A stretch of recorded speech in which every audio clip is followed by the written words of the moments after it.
Nouvelle WW qui s'appelle Worldwide Weapon, qu'on présente plus aussi, qui était une de nos premières boards de Jeep, qui va bientôt avoir 10 ans chez nous. Donc c'est la board de Jeep par excellence. Là-dessus on est sur un plateau quand même assez souple au niveau du flex. La grosse particularité c'est qu'on est sur un top sheet en Pitex, donc c'est exactement la même matière côté semelle que côté top sheet. Donc il donne une certaine élasticité et beaucoup plus de résistance au niveau des impacts, surtout pour ce genre de board qui sont ridés aussi bien en milieu urbain qu'en parc, sur des rails, ce genre de choses. Pour 2011-2012, elle est équipée d'un nouveau shape avec des spatules un peu plus carrées qui permet d'avoir un peu moins d'inertie en rotation, surtout quand on fait du flat, ce genre de choses.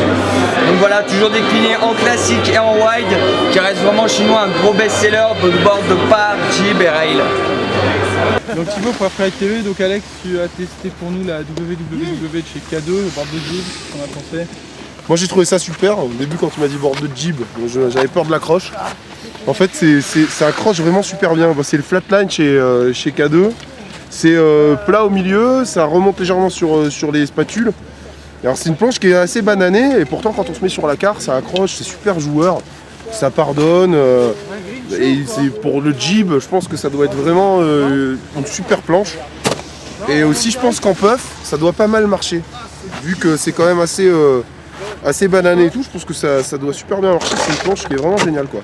En plus je pense qu'au niveau prix c'est pas mal non plus. Voilà, un bon rapport qualité-prix, un bon look et bon voilà, apparemment ouais, un test plutôt emballé donc le Alex. Ouais, ça c'est vraiment bien.